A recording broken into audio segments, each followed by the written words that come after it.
Yesterday, Sayadaw expounded three kinds of concentration: Khanika Samadhi, Upachara Samadhi, and Apana Samadhi. In the case of practical practice, Sayadaw explained just two names: Samatha Samadhi and Vipassana Samadhi. And another terms for them are Khanika Samadhi and Apana Samadhi.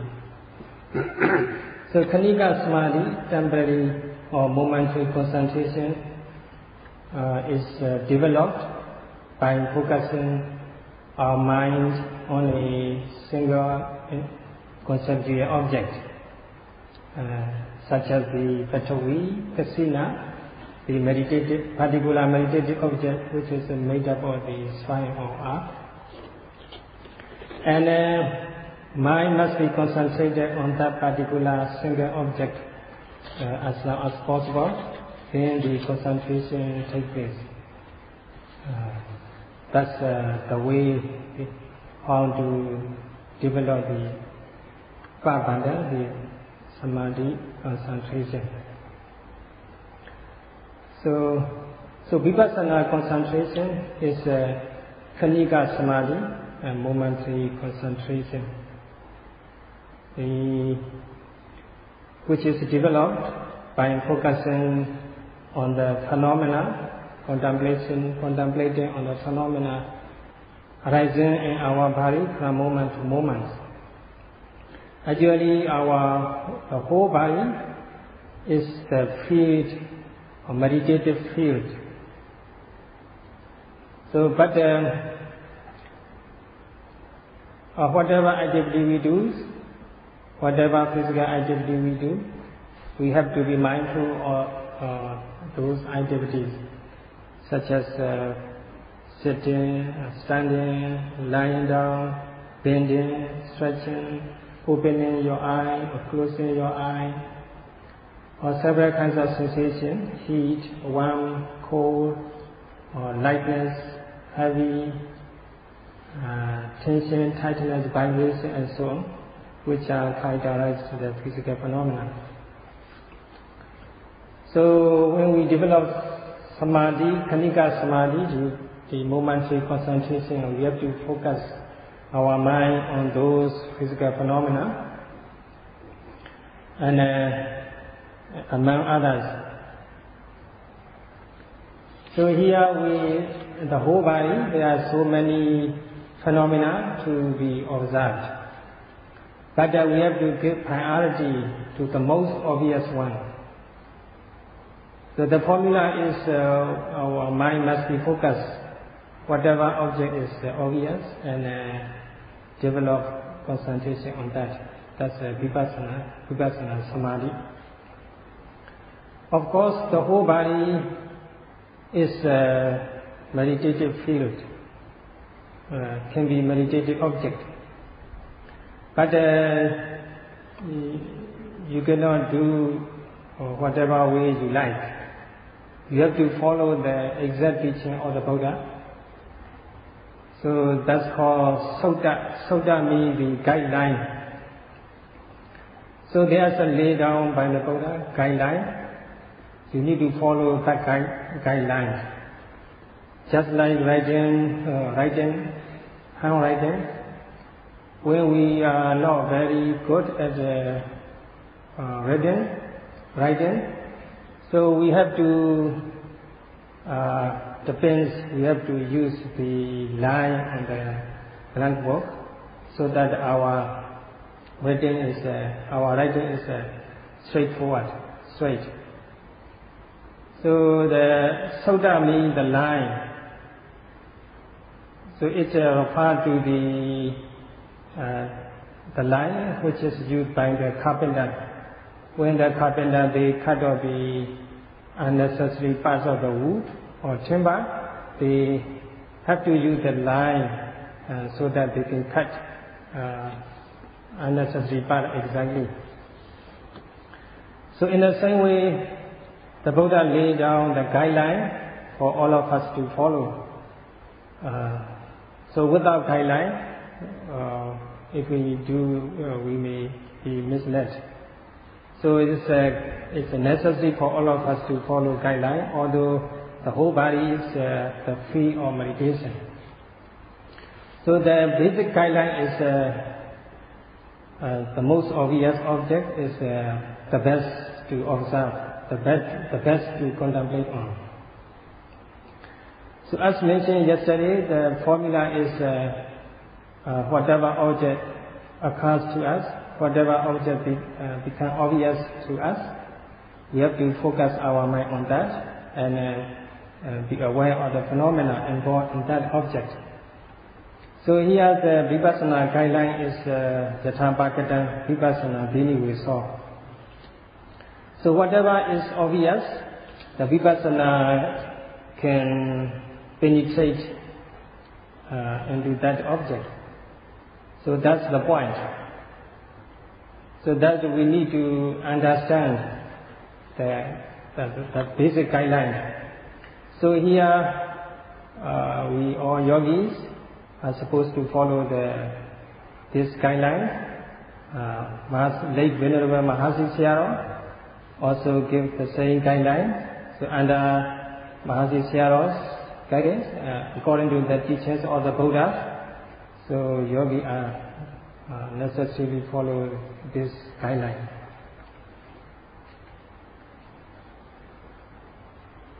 So in the case of meditation practice, Samatha Samadhi and Paṇḍitā Samadhi, so the jhanic factor should be involved in the practice. When we practice Vipassana Samadhi, Vipassana Samadhi also should require the jhanic factors. So in order to experience the true phenomena of mind and body, that we need to develop the Khanika Samadhi, momentary concentration, focusing our mind on one object after another, moment to moment. So such temporary or momentary concentration is called the Sama Samadhi in terms of Maganga.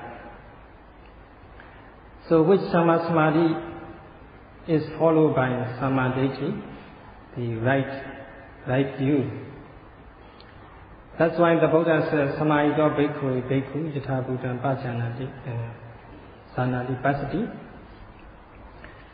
The one whose mind is concentrated can realize the truth, can see the truth, that the Buddha said. So thanks to the Khanika Samadhi, the temporary momentary concentration, so we can able to penetrate into the true characteristics of mind and body and arouse the samadhi, the right view. So to establish the samadhi, right view, we have to make effort called samavayama, right effort. And then mindfulness, samasati, these two factors are also very important. So before we practice, we need to have the saddha and sandha in advance. Saddha, faith, sandha means willingness or enthusiasm. We must have faith in the triple gems and their virtues, especially in the Dhamma, Satipatthana Dhamma practice. And also self-confidence, also important when we practice meditation. So the point is we must have faith and confidence in the Satipatthana practice and ourselves. So to develop faith and confidence, so we need to learn the great benefits of the Satipatthana practice. So you already learned the benefits of Satipatthana practice. So in order to enjoy such a great benefit, Satipatthana practice is necessary. So believing in the benefits of the Satipatthana, we can arouse willingness and enthusiasm. So as a result of the faith and confidence or enthusiasm, our mind is become courageous and heroic. So we dare to leave our sensual pleasure and for the meditation center for intensive retreat at the cost of our comfort, at the expense of our comfort. So our mind is such a strong and courageous to come and practice, to join such an intensive retreat like this. So in this case, we need to arouse or develop three kinds of the threefold viriya effort. First of all, initial effort, the launching energy, and the progressive effort, and then culminating effort. So to achieve the goal that we want, we have to make these three stages of effort, and that effort is called Samma Vayama in terms of the Magga. So if we practice following the right method, by focusing our mind on the objects occurring to us from moment to moment, the Samma Samadhi and Samma Sati, the right mindfulness is developed. So based on faith and confidence or enthusiasm and courageous effort, we establish mindfulness and concentration.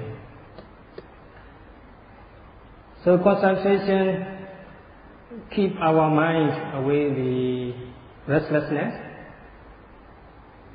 So that's why the concentration samadhi is defined in Pali Avekkhiko Samadhi. No wandering thoughts means samadhi, concentration. So when your mind is concentrated on the object from moment to moment, then your mind is stable and tranquil, no more wandering, no more restless. Thus the Khanika Samadhi, the momentary concentration takes place. So if you are able to focus, pay attention to the newly occurring objects from moment to moment, then the Khanika Samadhi, the momentary concentration takes place, which is followed by the most important factor of enlightenment called the Samma Sankappa, the right view, seeing the truth. That's a Samma Sankappa.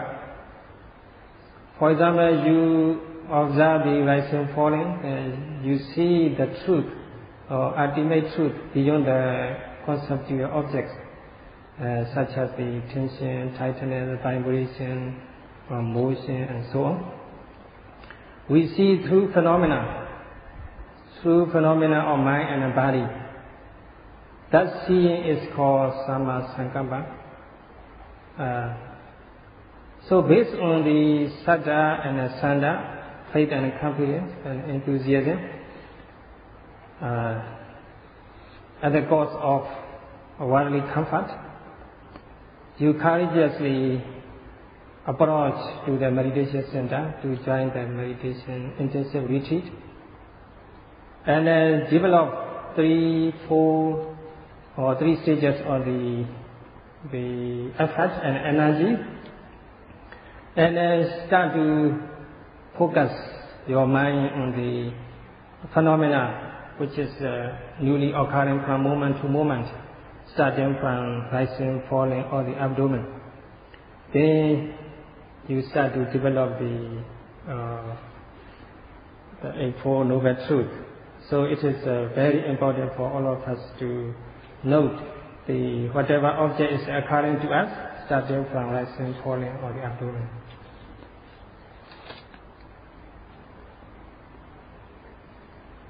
So we practice in meditation in order to see the true phenomena, what really exists, what really happening from moment to moment.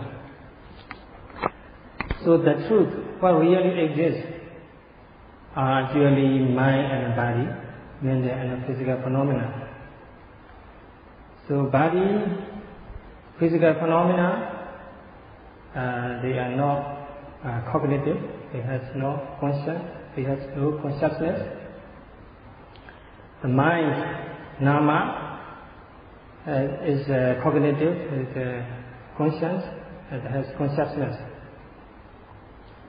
So there are only two phenomena arising and passing away from moment to moment. So if we cannot see true phenomena, then we are liable to be attached to the object we think desirable, although we may feel aversion if the object we think undesirable. So that's why we are supposed to observe the phenomena as they really are. So as mentioned last time, Buddha, seeing things as they really are. That is also simple, not easy, but not easy. Because it's very subtle to see. But it's not impossible. If we make suitable amount of effort, we can surely see the true phenomena. So they are very subtle and difficult to see. That's why they are called Gambhira, profound, very deep. If we are able to note the phenomena, if we are able to observe the real phenomena beyond the form or the shape, then we can experience the truth. Of course, they are subtle to see, but not impossible. We can see them beyond the form and the shape if we can make the suitable amount of effort and energy. Even within the single twinkling of our eye, that we can experience the true phenomena involved in the process if we are mindful. So, for example, if we feel the funny in our eye, we need to close it, twinkle it. Then when we twinkle the eye, then we feel comfort. So in this process, there are a lot of phenomena can be experienced if we pay suitable amount of attention and concentration and mindfulness. So we can see the true phenomena beyond the form and the shape. If we put a certain amount of energy and mindfulness. Although simple, but not that easy to experience real phenomena beyond the conceptual form and shape. Why? The reason is we are under control of the opposite phenomena, negative phenomena.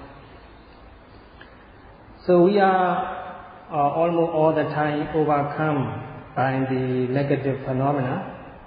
So that's why we are always too late to get control over the negative phenomena. So for example, when desirable object occurs to us, we are already attached to that object before mindfulness takes place. When the object is undesirable, then aversion takes place ahead of the mindfulness. And if we cannot make suitable effort to see the truth, then the laziness also overcome our mind. Then we cannot see the truth beyond the conceptual form and shape. That's why these true phenomena, mental and physical phenomena, are not obvious to us. So that's why they are such subtle, too subtle to see, or it's very difficult to see. So Gambhiro, the Buddha's Gambhiro hi Dhamma, Patipaka Vitamina Tupakato Hoti. So phenomena are very deep and profound or subtle to see, but we can experience those phenomena by defeating, by eradicating the negative phenomena, negative mental states. So when we can defeat the negative mental state, then we can experience these mental and physical phenomena in terms of their own characteristics. Thus we can see the truth beyond the conceptual form and shape. So to overcome the negative mental states or the opposite phenomena,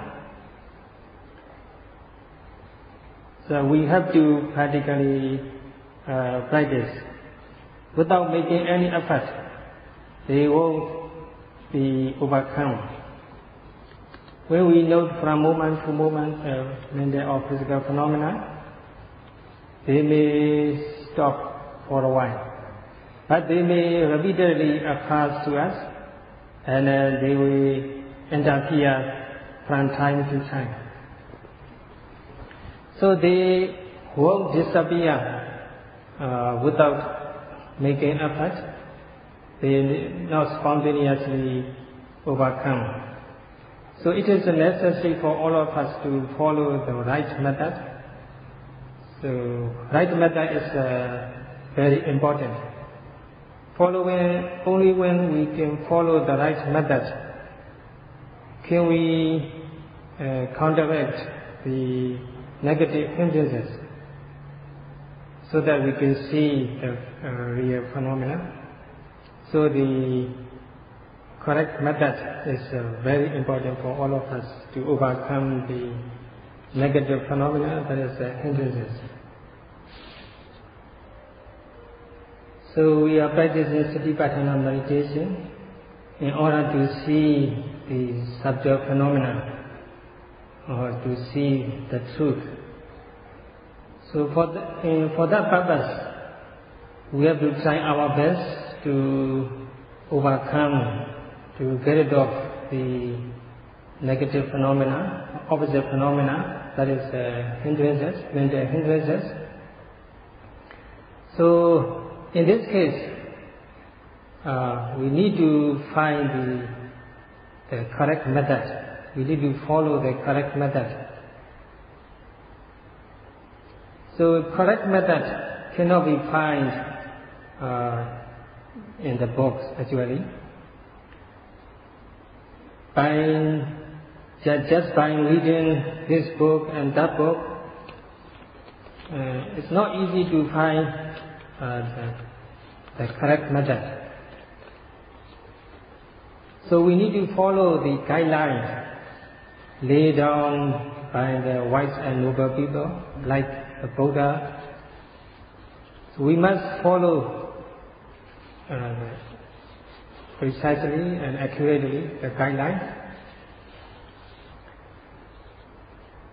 So the guideline laid down by the Buddha is called Saddhamma. The Saddhamma means the Dhamma, the guideline laid down by the noble and wise persons like the Buddha and Arhat. So if you follow the correct method and a correct guideline, you can overcome the mental defilements, and also your life is uplifted, escaping from the gravity or the mental defilements. So Saddhamma means the guidelines laid down by the wise and noble people like the Buddha and Arhats. So to obtain the correct method is actually depend on the Saddhamma, the guidelines laid down by the noble and wise people, so that we can overcome the negative phenomena, opposite phenomena, or that is mental hindrances. So in this case, the Saddhamma Savana, the listening to the talks, Dhamma talk, is very important. So the achievement of the Saddhamma, the guideline, is connected to the Saddhamma Savana, the listening to the Dhamma talk. So the Saddhamma Savana Jina. So by listening Dhamma talk carefully, and you can learn the correct method. Through the correct method, you can eradicate the mental hindrances, or you can reduce to certain extent mental hindrances, and then you can practice properly until you see the true phenomena.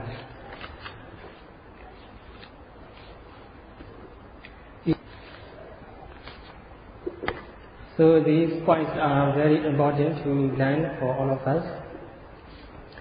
Some of the meditators here, they practice before with the other teachers.